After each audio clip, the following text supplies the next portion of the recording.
ಬೇಗ ಬಾರೆ, ಇನ್ನೆಷ್ಟೊತ್ತು? ಬಂದೆ ರೀ, 2 ನಿಮಿಷ.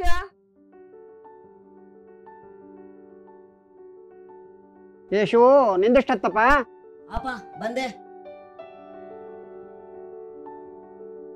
ಬೇಗ ಬರ್ರಿ, ಲೇಟ್ ಆಯ್ತು.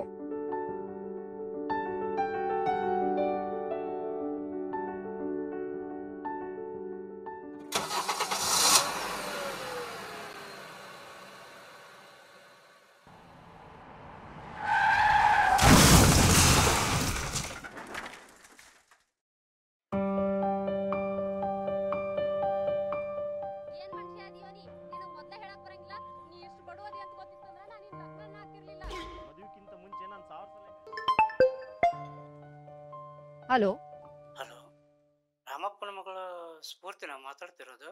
ಹೌದು. ಮೇಡಮ್, ಇಲ್ಲೇ ನಿಮ್ಮ ಕುಟುಂಬದವರಿಗೆ ಆಕ್ಸಿಡೆಂಟ್ ಆಗಿದೆ. ಏನು? ನಿಮ್ಮ ತಂದೆ ತಾಯಿ ಇಬ್ಬರು ಸ್ಥಳದಲ್ಲೇ ಪ್ರಾಣವಾಗಿದೆ. ನಿಮ್ಮ ತಮ್ಮ ಇನ್ನೂ ಬದುಕಿದ್ದಾನೆ, ಆದರೆ ಪ್ರಜ್ಞೆ ಇಲ್ಲ.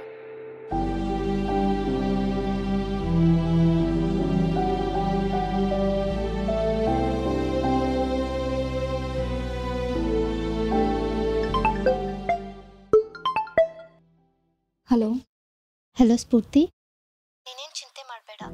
ನಮ್ಮ ಓನರ್ ಜೊತೆ ಮಾತಾಡಿ ನಮ್ಮ ಅಂಗಡಿಲೇ ಒಂದು ಕೆಲಸ ಕೊಡಿಸ್ತೀನಿ. ಥ್ಯಾಂಕ್ಸ್ ಅನುಷಾ, ನಾನು ಇವತ್ತೇ ಬರ್ತೀನಿ.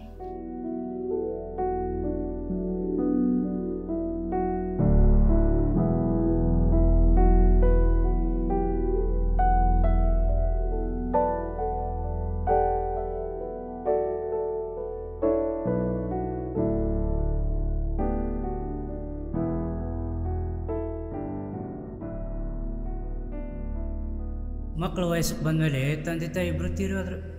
ಇನ್ನು ಆ ಹುಡುಗಿನ ಯಾರು ಮದುವೆ ಆಗ್ತಾರೋ ಏನೋ. ಮದುವೆ ವಿಷಯ ಬಿಟ್ಟಾಕಿ ಸ್ವಾಮಿ. ಅವ್ರ ತಮ್ಮ ಕೋಮಕ್ಕೆ ಹೋಗಿ ಹಾಸಿಗೆ ಹಿಡ್ದವನೇ. ಅವನ ಜವಾಬ್ದಾರಿ ಕೂಡ ಅವಳ ಮೇಲೆ ಬಿತ್ತು. ಪಾಪ ಈ ಹುಡುಗಿಗೆ ಈ ವಯಸ್ಸಲ್ಲೇ ಇಷ್ಟೊಂದು ಕಷ್ಟ.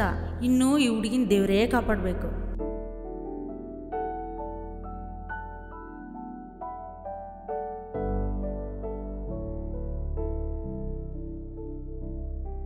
ಸರ್, ನಿನ್ನೆ ಹೇಳ್ದೆ ಅಲ್ವಾ, ಇವಳೇ ನನ್ನ ಫ್ರೆಂಡ್. ತುಂಬ ಕಷ್ಟದಲ್ಲಿದ್ದಾಳೆ. ಹೇಗಾದರೂ ಮಾಡಿ ಇವಳಿಗೊಂದು ಕೆಲಸ ಕೊಡಿ ಸರ್. ನಿನ್ನ ಹೆಸರು ಏನಮ್ಮ? ಸ್ಫೂರ್ತಿ ಅಂತ ಸರ್. ನೋಡಮ್ಮ ಅನುಷಾ, ನೀ ಹೇಳಿದೆ ಅಂತ ಇವಳಿಗೆ ಕೆಲಸ ಕೊಡ್ತಾಯಿದ್ದೀನಿ ನಾನು. ನೋಡಮ್ಮ ಸ್ಫೂರ್ತಿ, ತಿಂಗಳಿಗೆ 10,000 ಸಂಬಳ, ಬೆಳಗ್ಗೆ 10 ಗಂಟೆಯಿಂದ ರಾತ್ರಿ 8 ಗಂಟೆವರೆಗೂ ಕೆಲಸ, ಪ್ರತಿ ಭಾನುವಾರ ರಜಾ. ಇದಕ್ಕೆಲ್ಲ ಓಕೆ ಅಂದರೆ ಓಕೆ. Okay sir. ಯಾವಾಗಿಂದ ಕೆಲಸಕ್ಕೆ ಬರ್ತೀಯಮ್ಮ? ನಾಳೆಯಿಂದನೇ ಬರ್ತೀನಿ ಸರ್. ಸರಿ, ಹೋಗಿ ಬರ್ರಿ ನೀವು. ಓಕೆ.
ವಾಹ್, ಇವತ್ತಂತೂ ಸಿಕ್ಕಾಪಟ್ಟೆ ಟಯರ್ಡ್ ಆಗೋಯ್ತು. ಹೌದು, ತುಂಬ ಕಸ್ಟಮರ್ಸ್ ಇವತ್ತು. ಏನು ಮಾಡೋದು?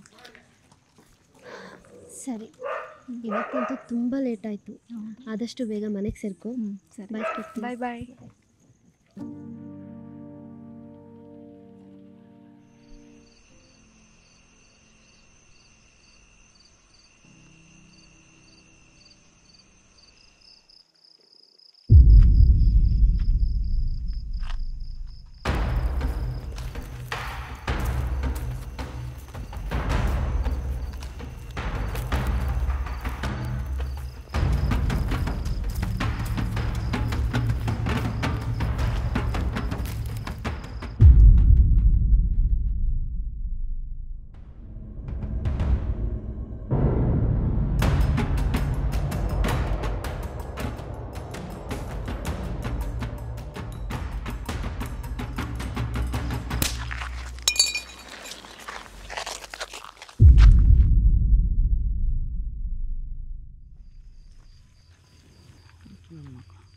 ಸರಿ ಬನ್ನಿ ನಿಮ್ಮ ಮನೆಗೆ ಡ್ರಾಪ್ ಮಾಡ್ತೀನಿ.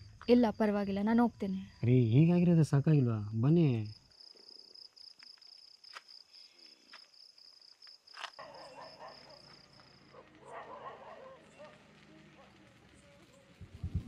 ಇಲ್ಲ ಇಲ್ಲ ನಿಲ್ಲಿಸಿ. ಇದೇ ನನ್ನ ಮನೆ. ಸರಿ, ಆದರೆ ಎಷ್ಟೊತ್ತಿನಲ್ಲಿ ಒಬ್ಬರು ಓಡಾಡೋಕ್ಕೆ ಹೋಗ್ಬೇಡಿ. ಪದೇ ಪದೇ ಬಂದು ನಾನು ಕಾಪಾಡೋಕ್ಕಾಗಲ್ಲ. Thank you so much. ನಿಮ್ಮ ಈ ಸಹಾಯನ ನಾನು ಯಾವತ್ತೂ ಮರೆಯಲ್ಲ. ಮತ್ತು ನಿಮ್ಮ ಹೆಸರು ಗೊತ್ತಾಗಿಲ್ಲ? ನನ್ನ ಹೆಸರು ವಿಜಯ್ ಅಂತ. Once again thank you Vijay. ಪರವಾಗಿಲ್ಲ, ಯಾರಾದರೂ ನಮ್ಮ ನೋಡಿದರೆ ಡೌಟ್ ಪಡ್ತಾರೆ. ಸರಿ, ನೀವು ಹೋಗಿ. ಈ ನಮ್ಮ ಭೇಟಿ ಅದು ಯಾವ ಫ್ರೆಂಡ್ಶಿಪ್ ಆಗಿ ಬದಲಾಯ್ತು ಅಂತಲೇ ಗೊತ್ತಾಗಲಿಲ್ಲ. ಬಹಳ ಬೇಗ ಕ್ಲೋಸ್ ಆಗಿಬಿಟ್ಟು.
ಇವತ್ತಂತೂ ತುಂಬ ಲೇಟ್ ಆಗೋಯ್ತಪ್ಪ ಕೆಲಸದಲ್ಲಿ.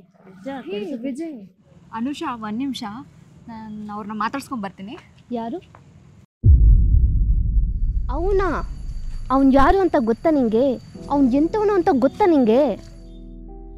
ಅಲ್ಲ ಅನುಷಾ, ಅವತ್ತು ಅವರೇ ಅವನ ಬಗ್ಗೆ ನನಗೆ ಚೆನ್ನಾಗಿ ಗೊತ್ತು. ಸರಿಲ್ಲ ಅವನು. ಇನ್ನೊಂದ್ಸಲ ಅವನ ಜೊತೆ ಮಾತಾಡಿದ್ರೆ. ಯಾಕೆ? ಏನು ಮಾಡ್ದ ಅವನು? ನೋಡು, ನೀನು ಯಾಕೆ ಕೆಲಸ ಮಾಡ್ತಿದ್ದೀಯಾ? ನಿನ್ನ ತಮ್ಮನಿಗೋಸ್ಕರ ತಾನೇ? ಅಷ್ಟು ಮಾತ್ರ ನೋಡ್ಕೊ, ಮಿಕ್ಕದನ್ನೆಲ್ಲ ತಲೆಗೆ ಹಾಸ್ಕೋಬೇಡ. ಬಾ.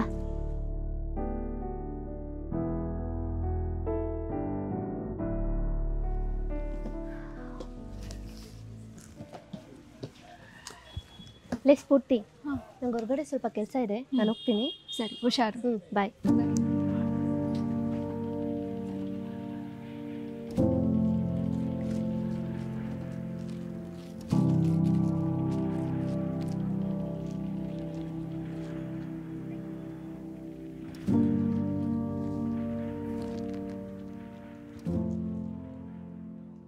ಚೆನ್ನಾಗಿದೆ ಈ ಕಲರಿಗೆ.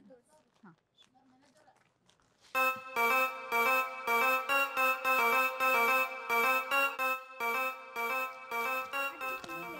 ಇದಾ? ಅಯ್ಯ ಅದಲ್ಲಮ್ಮ, ಇದು ತೋರಿಸು, ಇದು ತೋರಿಸು. ಹೇಳಿದ್ರು ಕೇಳಲ್ಲ.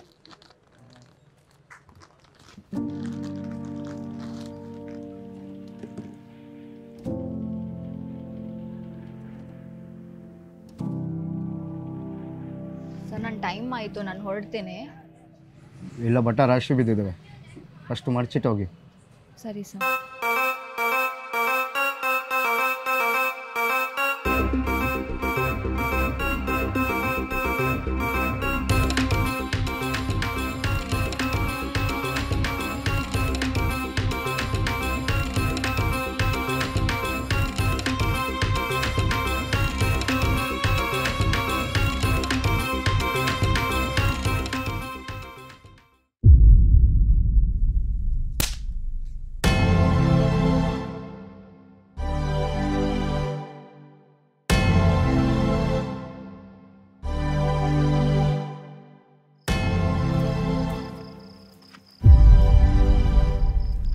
ಅರೆ ಯಾಕ್ರಿ ಹೇಳಕತ್ರಿ?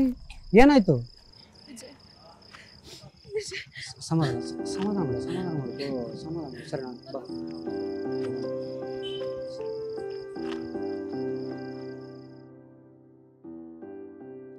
ಸರಿ ಈಗೇನಾಯ್ತು ಹೇಳಿ. ಇವ್ರಿಗೆ ಹೇಳೋದು ಬೇಡ, ಸುಮ್ಮನೆ ಇವ್ರಿಗೆ ಯಾಕೆ ತೊಂದರೆ ಕೊಡಬೇಕು? ಏನಿಲ್ಲ, ಜೀವನದ ತುಂಬ ಬರೀ ಕಷ್ಟಗಳು, ಅದನ್ನೇ ನೆನೆಸ್ಕೊಂಡು ಅಳು ಬಂತು ಅಷ್ಟೇ. ಇಷ್ಟು ಚಿಕ್ಕ ವಯಸ್ಸಲ್ಲೇ ತಂದೆ ತಾಯಿ ಕಳ್ಕೊಂಡು ಅದು ಸಾಲದಕ್ಕೆ ತಮ್ಮನ ಆರೋಗ್ಯ ಸಮಸ್ಯೆ ಬೇರೆ. ಏನೇ ಆಗಲಿ ಧೈರ್ಯ ಮಾತ್ರ ಕಳ್ಕೊಬೇಡಿ. ನಿಮಗೊಂದು ಮಾತು ಹೇಳೋಕ್ಕೆ ಇಷ್ಟಪಡ್ತೀನಿ, ಹೇಳ್ಬೋದಾ? Problem is unexpected but we should accept.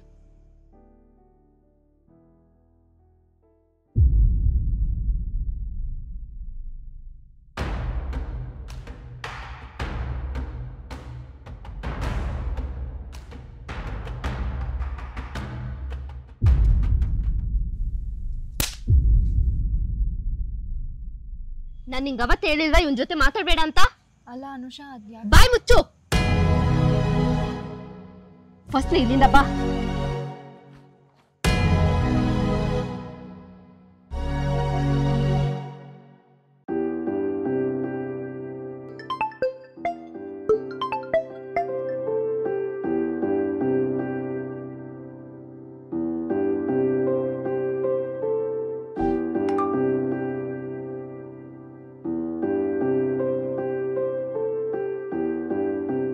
ನೋಡು, ನನ್ನಿಂದ ಬೇಜಾರಾಗಿದ್ರೆ ಸಾರಿ. ನಿನ್ನೊಳ್ಳೇದಕ್ಕೋಸ್ಕರನೇ ಅವನನ್ನ ಮಾತಾಡ್ಸ್ಬೇಡ ಅಂತ ಹೇಳಿರೋದು. ನಿನ್ ಮೇಲೆ ಯಾವುದೇ ದ್ವೇಷ ಇಲ್ಲ. ಅವ್ನು ನೀನ್ ಅನ್ಕೊಂಡಿರೋ ತರ ಒಳ್ಳೆ ವ್ಯಕ್ತಿ ಅಲ್ಲ. ಅವನ ಕ್ಯಾರೆಕ್ಟರ್ ಸರಿ ಇಲ್ಲ. ಅವನು ವೇಶ್ಯರ ಸಹವಾಸದಲ್ಲಿದ್ದಾನೆ. ನಿನ್ನ ಫ್ರೆಂಡ್ ಕಣೆ. ನೀನ್ ಚೆನ್ನಾಗಿರ್ಬೇಕು ಅನ್ನೋದೇ ನನ್ನ ಆಸೆ. ಇದೇ ವಿಷಯನ ತಲೆಯಲ್ಲಿ ಇಟ್ಕೊಂಡು ಕೆಲ್ಸಕ್ಕೆ ಬರೋದು ನಿಲ್ಲಿಸ್ಬೇಡ. ನಾಳೆಯಿಂದ ಬಾ ಕೆಲ್ಸಕ್ಕೆ.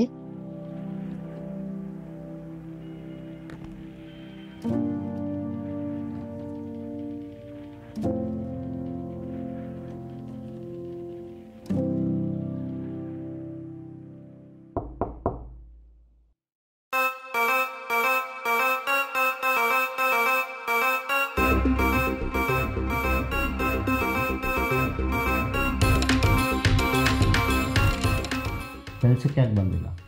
ಛೀ, ಮಾಡೋದೆಲ್ಲ ಮಾಡಿಬಿಟ್ಟು ಏನೋ ಗೊತ್ತಿಲ್ಲದ ಹಾಗೆ ನಾಟಕ ಮಾಡ್ತಿರಲ್ಲ. ನಿಮ್ಮ ತಮ್ಮ ಅಲ್ಲ ಅವನು? ನಿಮ್ಮ ತಮ್ಮನಿಗೆ ತುಂಬ ಹುಷಾರಿಲ್ಲ ಅನಿಸುತ್ತೆ. ತುಂಬ ಖರ್ಚಾಗ್ಬೋದು ನಿಮ್ಮ ತಮ್ಮನಿಗೆ. ಅದೆಷ್ಟು ಖರ್ಚಾದ್ರೂ ಚಿಂತೆ ನಾನು ಕೊಡ್ತೀನಿ. ಆದರೆ ನನ್ನದೊಂದು ಬೇಡಿಕೆ ಇದೆ. ನಿನಗೂ ತುಂಬ ಚೆನ್ನಾಗಿ ಗೊತ್ತು ನನಗೇನು ಬೇಕು ಅಂತ. ನಡೆಯೋ ಆಚೆ. ನಮ್ಮ ತಮ್ಮನ್ನ ಹೆಂಗೆ ನೋಡ್ಕೋಬೇಕು ಅಂತ ನನಗೆ ಚೆನ್ನಾಗಿ ಗೊತ್ತು. ನನಗೆ ಹೊಡಿತೀಯಲ್ಲ ನೀನು? ನನಗೆ ಹೊಡೆದು ಈ ಊರಲ್ಲಿ ಹೇಗೆ ಜೀವನ ಮಾಡ್ತೀಯ ಅಂತ ನಾನು ನೋಡ್ತೀನಿ. ಇದೆ ಕಣ.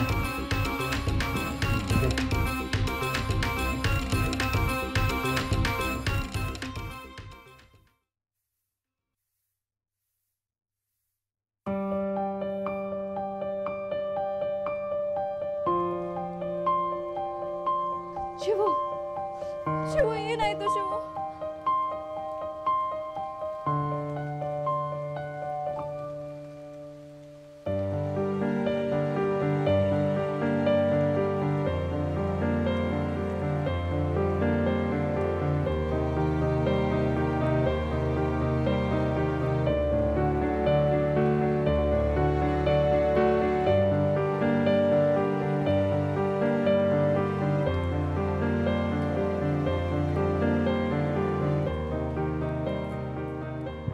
ನೋಡಮ್ಮ ಸ್ಫೂರ್ತಿ, ಆಕ್ಸಿಡೆಂಟ್ ಆದಾಗ ನಿಮ್ಮ ತಮ್ಮನಿಗೆ ಎದೆಗೆ ಬಲವಾಗಿ ಪೆಟ್ಟು ಬಿದ್ದುಬಿಟ್ಟು ಲಂಗ್ಸ್ಗೆ ಪ್ರಾಬ್ಲಮ್ ಆಗಿದೆ. ಇದನ್ನು ಆಪ್ರೇಷನ್ ಮಾಡಿದ್ರೆ ಸರಿ ಆಗ್ಬೋದು ಅಂತ ನಾನು ಅವಾಗಲೇ ಹೇಳಿದ್ದೆ ನಿಮಗೆ. ಅಲ್ಲ ಸರ್, ಸ್ವಲ್ಪ ದಿವಸ ಬಿಟ್ಟು ನೋಡು ಸರಿ ಹೋಗ್ತಾನಂತ ನನ್ನ ಫ್ರೆಂಡ್ MBBS ಸ್ಟೂಡೆಂಟ್ ಒಬ್ಬರು ಹೇಳಿದರು.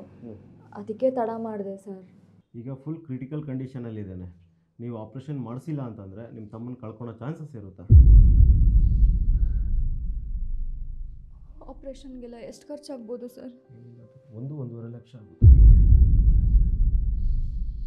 ನಾನಿನ್ನೂ ಬರ್ತೀನಿ. ಸರಿ ಸರ್.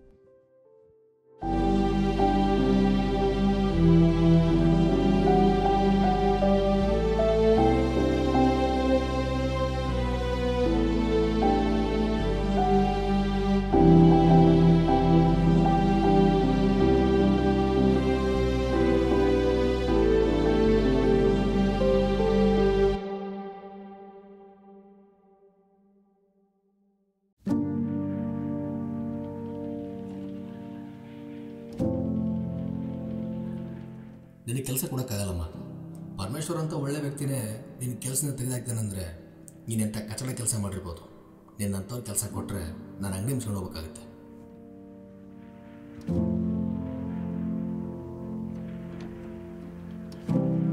ಈಕಿ ಪರಮೇಶ್ವರ್ ಅಂಗಡಿ ಕೆಲ್ಸಕ್ಕೆ ಸೇರಿಕೊಂಡು ಆತನ ಪಟಾಯಿಸ್ಕೊಂಬಕ್ಕೆ ನೋಡಿದ್ಲಂತ. ಅದಕ್ಕೆ ಅವರು ಕೆಲಸದಿಂದ ತೆಗೆದಾಕ್ಯಾರ. ಇಂಥವ್ರಿಗೆ ಯಾರಾದರೂ ಕೆಲಸ ಕೊಡ್ತಾರ?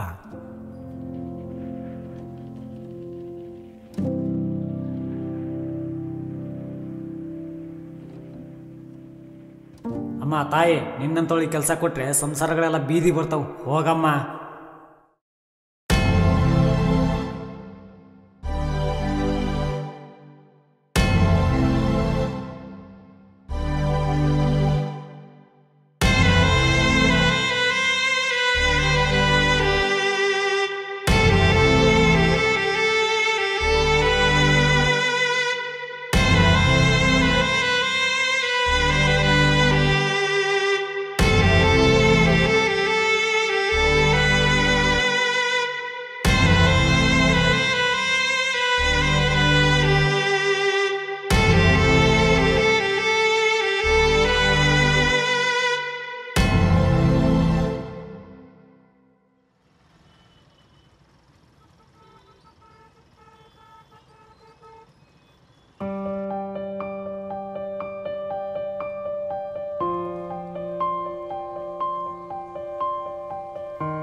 ಸರೋಜ, ಎಷ್ಟು ಇವತ್ತು ನಿನ್ನ ರೇಟು?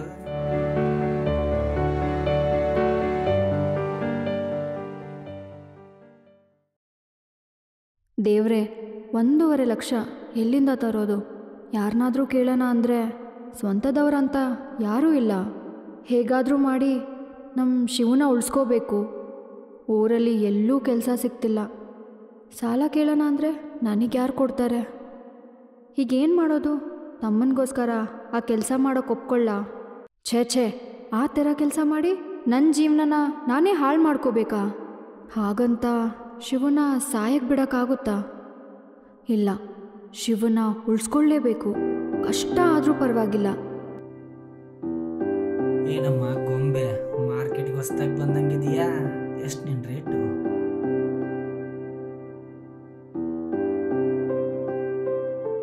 ಈ ದಾರಿ ಅಲ್ಲದೆ ಬೇರೆ ದಾರಿ ಇಲ್ಲ. ಹೌದು, ಇದೇ ಸರಿ.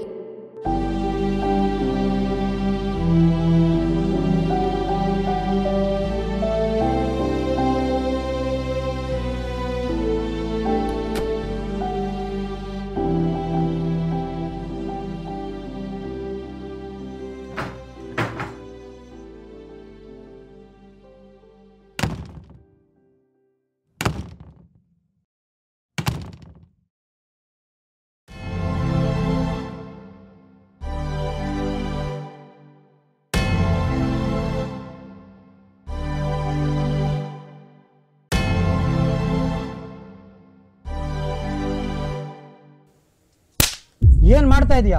ಇಂಥ ಕೆಲಸ ಮಾಡೋಂಥ ದರಿದ್ರೆ ನಿನಗೇನೆ ಬಂದಿದೆ? ನೀನ್ ಯಾರೋ ನನಗೆ ಹೇಳಕ್ಕೆ? ಇದು ನನ್ನಿಷ್ಟ. ನಾನು ಯಾರ? ನಿನ್ನ ಫ್ರೆಂಡ್ ಕಣೆ. ಯಾವಾಗಲೂ ನಿನಗೆ ಒಳ್ಳೇದನ್ನೇ ಬಯಸುವಂತನು. ಇದು ತಪ್ಪು ಅಂತ ಗೊತ್ತಿದ್ರು ಕೂಡ ಇಂಥ ನೀಚ್ ಕೆಲಸ ಮಾಡ್ತಿದ್ದಿಲ್ಲ. ಅರ್ವಾಗಲ್ಲ? ಶಬ್ಬಾಷ್. ಸರಿ ತಪ್ಪ ಬಗ್ಗೆ ನೀನು ಹೇಳ್ಬೇಕು ನೋಡು. ನಿನಗಂತ ನೀನು ಯಾರಿದ್ದಾರೆ? ನಿನ್ನ ಕಷ್ಟ ಸುಖಕ್ಕೆ ನಾನು ಆಗೋರು. ನಿನ್ನ ಫ್ರೆಂಡಾಗಿ ಒಂದು ಮಾತು ಹೇಳ್ತಾ ಇದ್ದೀನಿ, ಅರ್ಥ ಮಾಡ್ಕೊ. ನಿಲ್ಸು. ಪದೇ ಪದೇ ಫ್ರೆಂಡ್ ಅಂತ ಹೇಳ್ಬೇಡ. ನೀನು ಯಾವ ಸೀಮೆ ಫ್ರೆಂಡು? ನೀನೇನು ದೊಡ್ಡ ಸಾಚ ಅಂತ ನನಗೆ ಬುದ್ಧಿ ಹೇಳ್ತೀಯಾ? ನೀನೇನು, ನಿನ್ನ ಕ್ಯಾರೆಕ್ಟರ್ ಏನಂತ ನಂಗೆ ಚೆನ್ನಾಗಿ ಗೊತ್ತು. ನನ್ನ ಬಗ್ಗೆ ನಿನಗೇನು ಗೊತ್ತು? ನನಗೆಲ್ಲ ಗೊತ್ತು. ಬೇರೆಯವ್ರ ಮುಂದೆ ಒಳ್ಳೆ ಒಂಥರ ಪೋಸ್ ಕೊಡೋದು, ರಾತ್ರಿ ಆದರೆ ವೇಶ್ಯರ ಜೊತೆ ಸುತ್ತಾಡೋದು. ಮುಚ್ಚು ಬಾಯಿ. ಯಾರ ಕ್ಯಾರೆಕ್ಟರ್ ಬಗ್ಗೆ ಮಾತಾಡ್ತಾ ಇದೆಯಾ? ಅವನ ಬಗ್ಗೆ ಮಾತಾಡೋ ಯೋಗ್ಯತೆ ಕೂಡ ನಿನಗಿಲ್ಲ. ಅರ್ಧಂಬರ್ಧ ತಿಳ್ಕೊಂಡು ಮಾತಾಡಬೇಡ ನೀನು. ಓ, ನೀನಾ? ನೀನೆಂಥವಳು ಅಂತ ಇಡೀ ಊರಿಗೆ ಗೊತ್ತು. ಇವನು ನಿನ್ನ ಸಹವಾಸದಲ್ಲಿದ್ದಾನೆ ಅಂದರೆ ಇವನು ಅಂಥವನು ತಾನೆ. ಕಣ್ಣಿಗೆ ಕಂಡಿದ್ದೆಲ್ಲ ನಿಜ ಅಲ್ಲ. ನಿಜ ಏನು ಅಂತ ನಾನು ಹೇಳ್ತೀನಿ ಕೇಳು. ನಾನು ಒಂದು ಹುಡುಗನ್ನ ಪ್ರೀತಿಸಿದೆ. ಅವನು ನನ್ನ ಪ್ರೀತಿಸ್ತಿದ್ದಾನೆ ಅಂತ ಅಂದ್ಕೊಂಡೆ. ಅವನಿಗೋಸ್ಕರ ನನ್ನ ಊರು, ನನ್ನ ಮನೆಯವ್ರಿಗೆಲ್ಲ ಬಿಟ್ಟು ಬಂದೆ. ಆದರೆ ಅವನು ಮದುವೆ ಆಗ್ತೀನಿ ಅಂತ ಆಸೆ ಹುಡ್ಸಿ ಅವನಿಗೆ ಹೇಗೆ ಬೇಕೋ ಹಾಗೆ ಬಳಸ್ಕೊಂಡ. ಹಚ್ಚಲ್ದು ಅಂತ ನನಗೆ ಮದ್ದು ಬರೋ ಥರ ಡ್ರಗ್ಸ್ ಕೊಟ್ಟ. ಅಷ್ಟೇ ಮುಗೀತು. ಆ ದಿನ ನನಗೆ ಅದೆಷ್ಟು ಜನ ತಾಕಿದಾರೋ ಲೆಕ್ಕನೇ ಇಲ್ಲ. ಅದಾದಮೇಲೆ ನಂಗೆ ಬಿಟ್ಟು ಕಳಿಸ್ದ. ನಾನು ವಾಪಸ್ ಊರಿಗೆ ಹೋಗೋಣ ಅಂದರೆ ಮನಸ್ಸು ಬರಲಿಲ್ಲ. ಹೋದರೆ ಒಪ್ಕೊಳ್ಳೋದು ಇಲ್ಲ. ಏನು ಮಾಡಲಿ, ಹೇಗೆ ಕೆಲಸ ಹುಡುಕ್ಲಿ? ನನಗೆ ಯಾರೂ ಕೆಲಸ ಕೊಡಲಿಲ್ಲ. ಅದಾದಮೇಲೆ ನಾನು ಇದೇ ದಾರಿ ಸರಿಯಾದ ದಾರಿ ಅಂತ ಅದೇ ದಾರಿಲಿ ಮುಂದುವರೆದೆ. ಆಗ ಸಿಕ್ಕೋನೆ ವಿಜಯ್. ಅವನು ನನಗೆ ಒಳ್ಳೆ ಕೆಲಸ ಕೊಡಿಸ್ದ, ಜೀವನ ಹೇಗೆ ನಡೆಸಬೇಕು ಅಂತ ಹೇಳ್ಕೊಟ್ಟ. ಇವನಂಥ ಒಳ್ಳೆ ಸ್ನೇಹಿತನ ಪಡೆಯೋಕ್ಕೆ ನಾನು ಪುಣ್ಯ ಮಾಡಿರಬೇಕು. ಅಷ್ಟೇ ಅಲ್ಲ, ನನ್ನಂಥ 10 ಹೆಣ್ಮಕ್ಳುಗಳಿಗೆ ಅವನು ದಾರಿ ದೀಪ ಆಗಿದ್ದಾನೆ. ಅವನ ವ್ಯಕ್ತಿತ್ವ ಬಗ್ಗೆ ಈ ಥರ ಮಾತಾಡ್ತಾ ಇದೆಯಲ್ಲ, ನಿನಗೇನು ಹೇಳಬೇಕು ಅಂತಲೇ ಗೊತ್ತಾಗ್ತಿಲ್ಲ. ಹಾಗಾದರೆ ನಾನು ನಿನ್ನೆ ನೋಡಿದ್ದು ಏನು ಸರೋಜ, ಎಷ್ಟು ಇವತ್ತು ನಿನ್ನ ರೇಟು? ಇವತ್ತು ನಾನು ಆ ಕೆಲಸ ಬಿಟ್ರು ಕೆಲವು ಜನ ನನಗೆ ಅದೇ ದೃಷ್ಟಿಲಿ ನೋಡ್ತಾರೆ.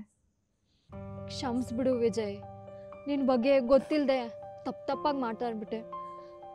ಪರವಾಗಿಲ್ಲ ಸ್ಫೂರ್ತಿ, ಆದರೆ ಇಂಥ ಕೆಲಸ ಯಾಕೆ ಮಾಡ್ತಿದ್ಯಾ? ಅಂಥ ಪರಿಸ್ಥಿತಿ ನಿಗೇನು ಬಂದಿದೆ? ತಮ್ಮನ ಆಪ್ರೇಷನ್ಗೆ 1.5 ಲಕ್ಷ ದುಡ್ಡು ಖರ್ಚಾಗುತ್ತೆ. ನನಗೆ ಯಾರು ದುಡ್ಡು ಕೊಡ್ತಾರೆ? ನೆಟ್ಟಿಗೆ ಕೆಲಸನೇ ಕೊಡ್ತಿಲ್ಲ. ಈ ಊರಿನ ಜನ ನನ್ನ ಮಾನ್ಗೆಡ್ಡವಳು ಅಂತ ಹೇಳ್ತಿದ್ದಾರೆ. ಇನ್ನು 15 ದಿವಸದಲ್ಲಿ ತಮ್ಮನ ಆಪ್ರೇಷನ್ ಮಾಡಿಸಿಲ್ಲ ಅಂದರೆ ಅವನು ಬದುಕಿರಲ್ಲ. ಅದಕ್ಕೆ ಈ ದಾರಿ ಆರಿಸ್ಕೋಬೇಕಾಯ್ತು. ನಿನಗೆ ನಾನಿದ್ದೀನಿ, ನಿನ್ನ ತಮ್ಮನ ಆಪ್ರೇಷನ್ ತಾನೆ, ದುಡ್ಡು ನಾನು ಅರೇಂಜ್ ಮಾಡ್ತೀನಿ. ನಿನಗೆ ಕೆಲಸ ಕೂಡ ನಾನೇ ಕೊಡಿಸ್ತೀನಿ. ಆದರೆ ಈ ಕೆಲಸ ಇಲ್ಲಿಗೆ ಬಿಟ್ಬಿಡು ಸ್ಫೂರ್ತಿ. ಎಲ್ಲ ನೀವೇ ಬಗೆಹರಿಸ್ಕೊಂಡ್ರೆ ನನಗೇನು ಸಿಗುತ್ತೋ ಇಲ್ಲಿ?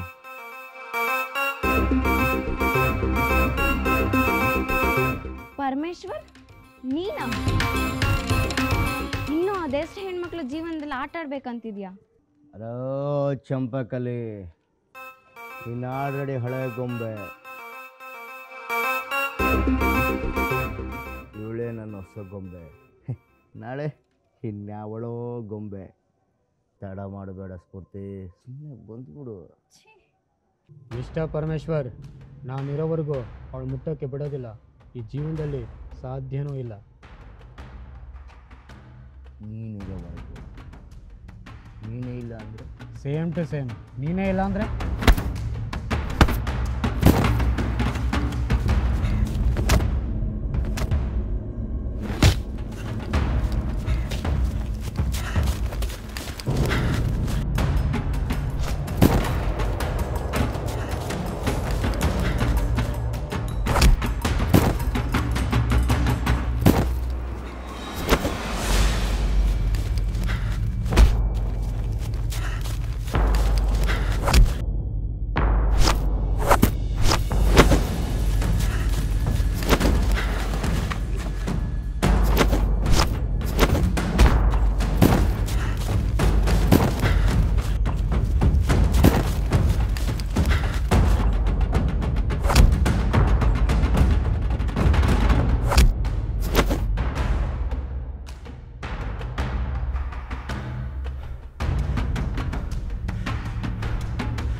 ಶಿವು ನೀನು ಟಿಫನ್ ಕಟ್ಟಿಟ್ಟಿದ್ದೀನಿ, ಮರಿಬೇಡ, ಎತ್ಕೊಂಡು ಹೋಗು.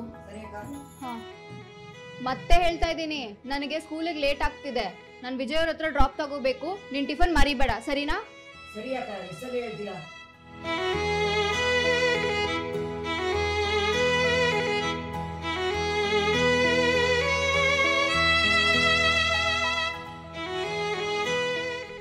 ನಮ್ಮ ಪರಿಸ್ಥಿತಿಯಿಂದ ನಮ್ಮನ್ನ ಈ ಸಮಾಜ ಕೆಟ್ಟದಾಗ ನೋಡುತ್ತೆ ಅಂತ ನೀವು ತಪ್ಪದಾರಿ ಆಯ್ಕೆ ಮಾಡಬೇಡಿ. ಪ್ರತಿಯೊಂದು ಸಮಸ್ಯೆಗೆ ಪರಿಹಾರ ಇದ್ದೇ ಇರುತ್ತೆ. ನನ್ನ ದಾರಿಯಲ್ಲಿ ನನ್ನ ಸ್ನೇಹಿತ ವಿಜಯ್ ಸಿಕ್ಕ ಹಾಗೆ ನಿಮ್ಮ ದಾರಿಯಲ್ಲಿ ಒಬ್ಬರು ಸಿಗೋವರೆಗೂ ತಾಳ್ಮೆ ಇರಲಿ.